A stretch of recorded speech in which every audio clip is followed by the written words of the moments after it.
Welcome back, Stasa23 here, back again with some knife therapy, and today I have my top 10 most carried knives of October 2021.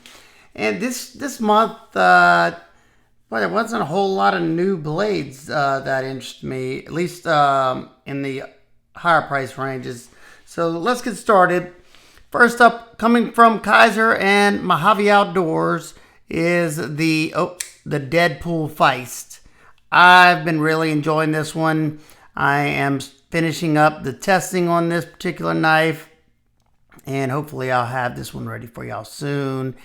I already liked this knife beforehand, but when they threw the Micarta on it and put the, where's it at? 3V blade steel in it, that just upped the ante for me. Stupid smooth, comfortable in hand, very lightweight, minimal footprint. I mean, what's there not to love? That is the Kizer Feist. It's a Justin Lundquist collaboration. All right.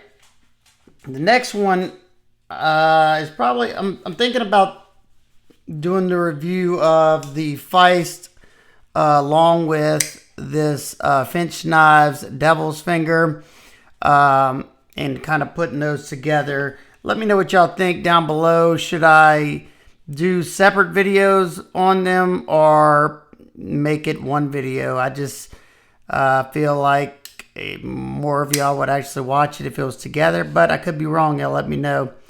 There's a lot of stuff I love about this Finch knife. It's comfortable in hand, contoured scales. Mine has a snappy action. I'm not going to get too far into it because I still got the review coming. Wire pocket clip. This is the Finch Knives Devil's Finger in 154 cm. These two, I guess, is just that micarta theme. Seemed they were in the pocket together a good bit. So stay tuned for the review on these, and y'all let me know which one y'all would rather see, separate or together. All right, number 3 is coming from Spyderco, and it is the Spyderco Gale Bradley Advocate. This is the one I picked up from KnifeWorks not too long ago. Man, I forgot how much I missed this knife.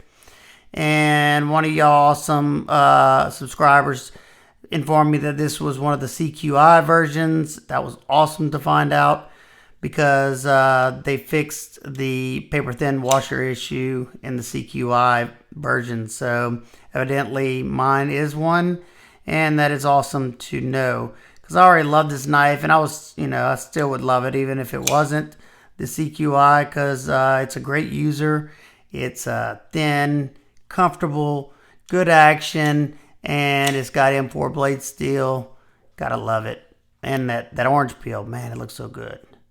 That is the Spyderco Gale Bradley Advocate. Another one next up is another one coming that I got from KnifeWorks, and that is my favorite Kansept knife so far, and that is the Kansept, I think it's Reverie. If I mess that up, I'll put it on the screen. Got that beautiful fat carbon on there. Love the look of that. And this is another Lundquist design. Same person who designed the Feist. I love pretty much everything that he's put out. The only one that I wasn't super interested in, but it's still a good looking design, was the dagger grind one, the dagger blade that he did with Wii. That one was the only one that I didn't think about picking up, but I'm sure I would like it if I had it. This thing is ridiculously smooth. I mean, whenever you get it off that, once you disengage that lock and you push down, there's no resistance. I'm not a huge front flipper fan, but whenever it's up here on the top and I can do that reach around, I don't mind it. Comfortable in hand. I still need to do my testing on this one so I can actually do the review on it. But it's a nice one. All right.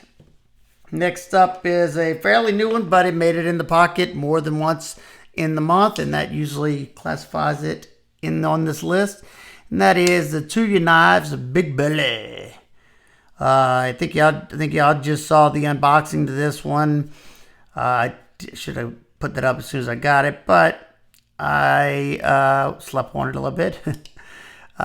Very comfortable in hand so far. Nice and thinly ground. I think it looks good. The only thing I don't like about it as of now are the stainless bolsters. I would have much rather titanium. And the Omega springs are a little strong. I mean, they're not terrible. It closes up really good. If you want to use it with the axis bar or whatever you want to call it, lock bar, it's very snappy, but it takes a little bit to overcome. I don't know. I haven't yet fully decided whether I love it or hate it. I just like the fact that this is a carbon fiber integral. I don't have many integrals. I don't even know if I have. Yeah, I think I got one other. Yeah, I got one other integral, I think, right now. But this is definitely my first with carbon fiber. Cool knife nonetheless. Glad to see Tuya, taking the step out and trying something different with Mr. Michael Galovic. All right, next up, this one made it in a pocket a good bit, and that is coming from Monterey Bay Knives, the Slayback liner lock with the ZDP 189. And just recently I slapped on, I had bought a Time Masters clip from them that didn't fit any of the other knives that I had. So I found out that it fit this one. So I think it looks nice. It makes this look a little snazzy. I'm not a real big Time Masters fan, but for some reason, when I saw the clip, I thought it looked really nice. And I like this knife a lot. Smooth action. The ZDP on here is really good, and it gets a good bit of use. It's got some battle scars up here in the front, but that's going to happen, especially with this sand mod jacket. This is a softer steel over the top of it to help it with the corrosion resistance and give it a little bit more flexibility up here in the top, since the core steel is so hard. But definitely cool knife. I like the fact that they did this liner lock like this. It made this knife super smooth, and I'm beginning to like it a lot more. I thought about picking up the mini old guard that they did like this with the liner lock. If anybody picked up one of those, let me know how it is, because still contemplating on that one. All right, the next one is another one that I'm working on the review for, and that is coming from Axial Knives, and it is the Axial Shift, I think it is. Nice clip point blade, two-tone finish with that stone wash, black wash finish, satin flats on it. I love the way this handle feels. Aluminum scales on here, but it just has this like soft tactile feel to it. I don't know what it is.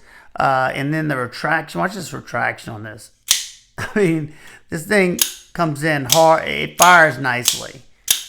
It's pretty comfortable to use that firing button on here. So far, the biggest complaint I have on mine is the pocket clip. It's not touching, and it's a little flimsy. I'm going to try bending it down to fix that. I saw my buddy Justin from OCD for EDC was able to like do something with his like this, like wiggle it and then disengage it. So of course I had to go grab mine and see if I could get it to do it. But so far I haven't been able to. Doesn't mean that mine won't, but I'll have to go rewatch that and see how he did it. But that is the Axial Knives Shift. So USA made out the front. I'm not sure what USA company's making them for them. Could be Cobra Tech or something like that. I have no idea. But so far, it's been a good little folder. With the testing that I've done, it's done pretty well. It's in 20 CV. I think it's like $200 or so in that price range for USA made out the front in 20 CV. That's a really good competitive price there. Way better than its competitors, actually. All right, next up is one that I've been needing to get for a long time, but it just wasn't always my favorite, and that is the Spyderco Manix 2. The regular Manix 2 is too aggressive for my hands. The lightweight was always a good platform for me, being that, you know, it was hard for me to use the G10 ones because of all the aggressive jimping on it. And I wanted to try out this Spy 27. I just started on testing this to see how I like it. So I couldn't really speak on it yet. But I've been having this one for a couple of weeks now, and I plan on, you know, using it. If y'all want to see a full review on this, just I guess because of the Spy 27, y'all let me know. All right, we got two more. Next up is a Benchmade, and it is a Benchmade 943. I always forget about the 943. I carry my 940 and M4 a lot, but I forget how much I like the 943 until I carry it. I like the blade shape, of course, the classic 940 thin handle. You know, it's a perfect EDC package. Of course, I wish they were ground thinner to make it a nice super slicer. It's not terrible as is. I mean, it's pretty chunky behind the edge, especially on the drop point. But, you know, as long as you keep it sharp, it'll cut what you need to cut. Action on this was always super smooth on mine. Drop shut. And mine's dead centered. Love that pop of blue. And I need to put some battle scars on this one too, don't y'all think? Benchmade 943. And last, but certainly not least, this is one that started getting back in the pocket again because I added some stuff to it. And that is my Spyderco Delica 4 with some titanium scales on it. And that's not really the reason why I started carrying it, but I resharpened her up. And boy, oh boy, I did not realize, well, I loved the K390 steel. That's if I didn't mention that. I love K390, but I did not realize how sticky of an edge you can put on K390. I don't want to touch it because the last time I was checking it, I was lit myself pretty good. Yeah, it's got such bite to it. Youch. They got tested on my best tester, my best sharpness tester, and I think it was like 105 or something like that. And it was in the low 100s, whatever it was. But the titanium scales definitely, in my opinion, are an awesome upgrade. I'd already had the carbon fiber titanium backspacer whenever I had bought my Micarta scales for it. Those Micarta scales, just, I don't know, I didn't like the way they looked. They were boxy looking. I like how these have this nice soft chamfer going around. Gives it some extra heft, and you can squeeze it and it feels substantial in the hand. If you're going to get a Delica, I definitely go with the K390 Delica or like the ZDP or something like that. I don't know. That's the only way, in my opinion, it's appealing. The VG10 one for the price is just not appealing to me in the least. I'm not the hugest fan of ZDP, especially at that price point with an FRN knife. So that is my top 10 blades. I did carry some fixed blades. If y'all are stuck around this long, I picked up this Kydex sheath, and I put these Micarta. I bought these Micarta scales off the BattleBox site to my new SC Azula and S35.